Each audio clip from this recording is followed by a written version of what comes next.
Editorial cartoonist and author Neil A. Grauer, a.k.a. Nag, visits Bonaventure with us, chats Savannah, Georgia, the mansion on Forsyth Park Hotel, the Three Stooges, and his connection to all that and more on this episode of Grave Talks with Shannon Scott.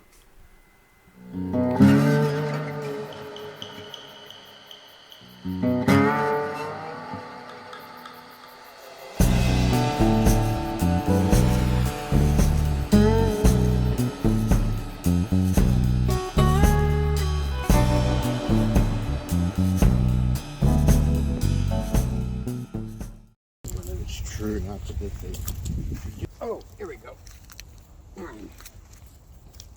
My full name is Neil-Albert Grauer, and my initials are Nag, so I often go by Nag as well as Neil A. Grauer. Neil, tell us about where this stone is headed. This stone will go to the grave of Henry Kayton in Baltimore, who was the father of Louis Kayton.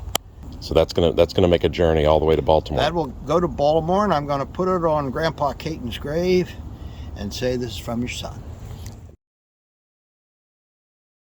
Tell us a little bit about your special journey to Savannah and Bonaventure. Well, my special journey is that I've never been to Savannah, and I have relations here, not just those interred in the Bonaventure Cemetery, but some very lively elderly relatives who is interred here, and who I'm standing near his plot, is a great uncle of mine, Louis, Lewis Kayton, and he built the Louis Kayton Mansion, which is now known as the Mansion on Forsyth Park, a very ritzy hotel. So I decided to stay there, and I've been in touch with his great-grandson, my cousin Kayton, Kayton Smith, who remains at 84 a very active member of the community and businessman, engineer in Savannah. That's wonderful. And a very active member of the Mikveh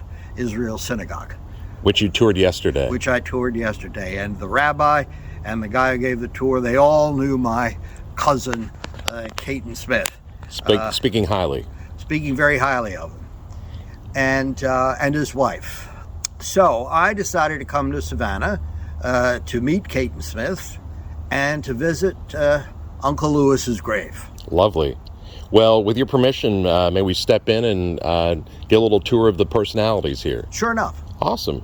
So Neil, now that we've kind of gotten comfortable in the plot, and isn't it wonderful that the Kaytons have this great bench? And I always like to mention that the Greeks first added this type of architecture to plots for the very sake of congregation at the ancestral graves for storytelling. So it's absolutely perfect. So tell us a little bit about Louis Kayton, if you'd like. Well, Louis Kayton was one of the, I think it's 5 children of Henry Kayton, again spelled Kayton, who was born in Gelnhausen, Germany in February 9th, 1809, 3 days before Abraham Lincoln, and who emigrated to the United States around 1836 and settled in Baltimore. He was an academic. He went by the honorific professor, and he taught in Baltimore. He also was a portrait painter. Wow. According to his obituary, May 3rd, 1902, he painted, among others, former President John Tyler and Governor Iredell, I believe, of North Carolina. Might have been South Carolina. I honestly can't remember. Mm-hmm. But none of those portraits seem to have survived. Wow. Now, any event, Henry Kayton moved from Baltimore in the early 1840s down to Virginia. He got another academic job, Petersburg, Virginia. And although I thought Louis Kayton was born in Baltimore, as was his older brother Harmon, there is a website that said he was born in Petersburg. So in any event, he grew up in Virginia, and he joined a Virginia regiment during the Civil War in March of 1862. And as a private, and his brief military record shows that he wasn't in the Virginia Regiment too long before he contracted typhus and was hospitalized or treated for several months, and then finally discharged in November of 1862 for being unfit for military service. He and his older brother, Harmon Kayton, who was born in Baltimore, ended up in Savannah by 1866, a year after the Civil War. And Lewis Kayton became apparently very wealthy as a partner in a meatpacking company, the largest meatpacking company in Savannah, and also as a director of, I think, the first electric light company in Savannah. And he had 5 children, and he built that very large house on Drayton Street, and continued to be prominent. And his children here became prominent as builders, and there's a section of Savannah that is known as Kayton area. And he died in 1921 and is interred here next to his wife, Jenny, who survived him by 6 years. Gotcha. Well, so seeing the house, what were some of your first impressions, which is now the mansion on Forsyth Park Hotel? That's right. And it, of course, was a funeral home, as you know. When I Yes. moved here, that was still a Yes. funeral home for Fox and Weeks. Right. They built onto the funeral Sure. parlor, built onto the original home, and that's and that's the hotel. The original house, of course, they've got decorations in there. Some of it you can see. I mean, like the light over the door, the front door, I'm sure is original, and some of the stonework on the floor is, I'm sure, original. But then they have art that's related to the hotel. Sure. Pictures of tigers. I don't know why. They love the color orange in Or there. leopards. Pardon me. They're leopards. They've got spots, not stripes. And but just to walk around those large rooms up on the second floor, which were family bedrooms and now are kind of banquet rooms. Right. And just to look out on the park. And I'm also fairly well convinced, because the 700 Drayton Street is only about a 6-minute walk to the Mikveh Israel synagogue, that may have been a reason why Lewis Kayton had his house built there. He didn't have to go very far to go to services. That's a wonderful intuition about the life and times. Do you know where the meatpacking plant may have stood? No, I don't know anything about it. My cousin, however many times removed, Kayton Smith, whom I hope you should talk to, he may know about that. He never knew his great-grandfather, but he certainly knew his grandfather, yes. I assume. Yep. And probably knows a great deal more about the Kaytons in Savannah than I do. Sure, fair enough. And so as you've studied Lewis and the family, what's some of the other intuitions you've received about them, maybe as people, or their journey, their achievements, their struggle? Like, what has really spoken to you? Well, actually, my father was born in 1915, and he remembered Uncle Lewis and Uncle Harmon. My father was born in Chicago, and he was 6 years old when Uncle Lewis died, and he was 15 years old when Uncle Harmon died. And he remembered them sitting around arguing about different battles in the Civil War, who should have won and what mistakes were made and that sort of thing.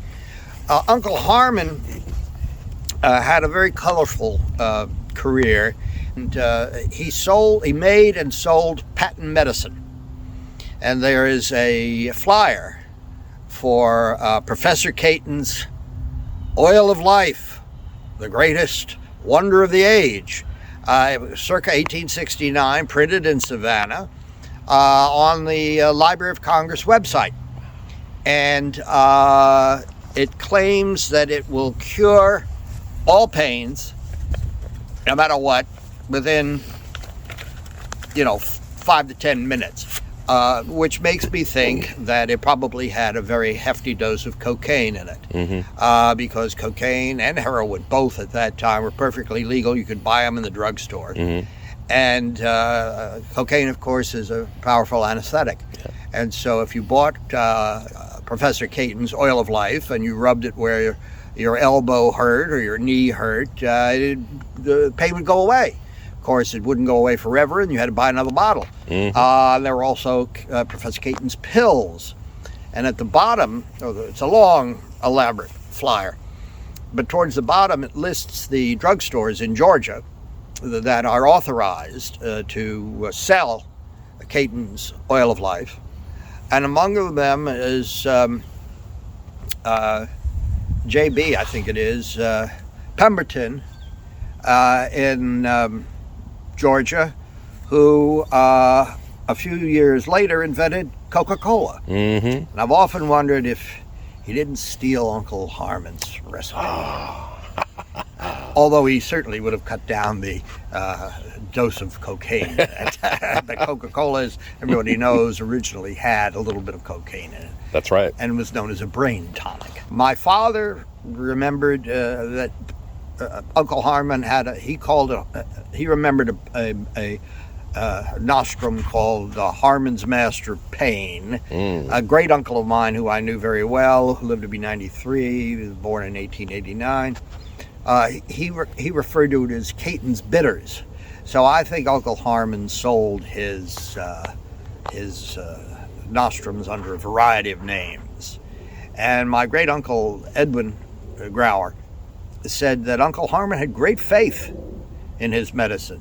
He first started traveling around in a wagon with a black man who played a banjo to gather crowds, and then he would sell whatever he called his medicine at that time.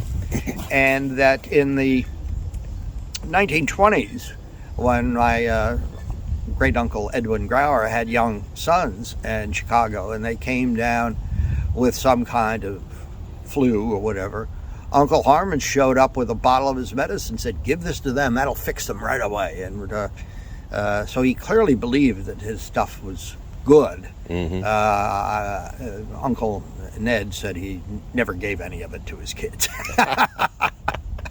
Wow. Well, that's fascinating Americana stuff. Oh, yes. The American dream. I love it. Well, any concluding thoughts? I mean, now that you've been here and you've experienced everything. Savannah is a beautiful city. I am proud to have relatives here, even still. Not ones who are underground, but a few that are above ground. And I'm just very glad to have made the connection. Well, Neil Grauer, tell us a little bit about yourself and where you were born and some of your career. I know that you're very well recognized. Do I say editorial cartoonist? Is that? Well, I briefly was an editorial cartoonist. I'm better known for having drawn the Johns Hopkins cartoon Blue Jay. I've been drawing the Blue Jay for 56 years. It is in all sorts of caps and t-shirts and the like for the Johns Hopkins lacrosse team and other Johns Hopkins athletic teams. And I know of quite a few Johns Hopkins lacrosse players who've had it tattooed on themselves. So that's Perfect. Immortality. That is immortality. I was born on Long Island, grew up in Great Neck, Long Island, and then went to Johns Hopkins. My father and my grandfather both had gone there. And then I went to Northwestern to become a journalist or take their graduate program in journalism. And then I worked at a Baltimore newspaper, the evening Baltimore News American, now like all evening newspapers long gone, where I did editorial cartooning and also covered legal and political matters. Then I worked for a public relations firm in Washington, and then for the Maryland Attorney General. Attorney General and then the public relations firm. And then I ended up back at Johns Hopkins. And I have written about 10 books, including a biography of James Thurber, a series of profiles and caricatures that I drew of 12 top syndicated columnists called Wits and Sages, came out in 1984. The biography of James Thurber came out in 1994. And I've written a number of books about Johns Hopkins medicine. And because my initials, Neil A. Grauer, spell NAG, that's how I sign my drawings, and that's how a lot of my friends call me. Nag, I love it. Yes, my mother often said that she never realized how accurately she had named me. Ah, I love that. I love that. And in doing a little background research on you as well, I noticed that you shared an interesting relationship with who I know as Mo from the Three Stooges. Is Yes, that correct? indeed. A long correspondence friendship? Long correspondence, friendship. I've been very fortunate. I've met a lot of very interesting people. I knew Walt Disney briefly. I knew a lot of people who worked very closely with Walt Disney. Disney legends, Mark and Alice Davis and Mary Blair, you can find them all online. Very prominent people at Disney, and for whom Walt himself had a great deal of respect, which is why he treated me very nicely. I was a kid. He liked kids. And but Mo I met in 1959. He was appearing in New York with Larry Fine and then Joe DeRitta. Those were the last iteration of the Three Stooges. And he was just a wonderful man. He was a very warm, caring guy. He was very serious about what the Stooges did. One time I made a reference to a professor of mine at Johns Hopkins, Jackson Cope, a great Shakespearean professor, who introduced his lectures on All's Well That Ends Well, I think he said, this is Elizabethan slapstick. He said, you know what slapstick is. It's the Three Stooges in their Baroque period. And I wrote that to Mo, who then sent an autographed picture for the professor. But he wrote to me that he never liked calling what the Stooges did slapstick. He preferred to call it farce. And it's not bad, but he thought a lot about it. And he was a serious man. If you said something, if you made a wisecrack, he would think a minute and then say, that was funny. I mean, he wouldn't necessarily laugh right away. Quite an intelligence. Very intelligent man, completely self-educated, very well read, and short. I could see over the top of his head. I think he might have been 5 feet tall. But one time he took me on a tour of the old Columbia Studios. It was still in operation on Gower Street in Los Angeles. And he introduced me to Jack Lemmon, who was making a movie there at the time. And Jack Lemmon said, any friend of Mo's is a friend of mine. Love it. I love it. Because for Jack Lemmon, Mo Howard was a movie star. When Jack Lemmon had been a kid and gone to the movies in Boston, he saw the Three Stooges. And I once saw an interview with Peter O'Toole where he talked about going to the movies when he was a child, and what did he see? Oh, well, you know, they had a travelogue and the Three Stooges. So if he had ever had a chance to meet Mo Howard was a movie star. Yeah. They were movie stars to me as a kid. Yeah. I mean, you know, they weren't my generation, obviously, but that's what I grew up on. Sure. And it's funny, Mo always knew that the Stooges would become cultural icons, but he knew he'd have to die first. That's the rub, isn't it? Yeah. Yeah. Maybe something we all have to, add to our meditation about our own existence. Exactly. And make peace with that, hopefully. Right. Well, Neil, it's been a real honor and a pleasure and a joy. Thank you, sir. It's been an honor, a pleasure, and a joy for me, too. Thank you. We'll see you again.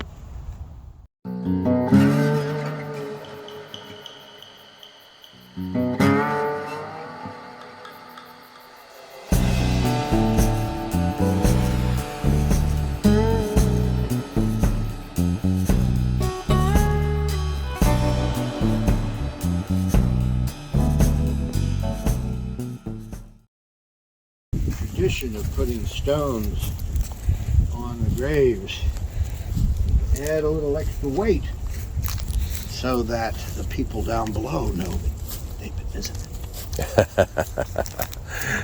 That's a good story. Oh, colorful character. For sure. Now, I'm greatly well known for referring to the Silvers of Savannah as one of the great cast of characters of Savannah's past. Would you agree with that statement? Guilty. Guilty.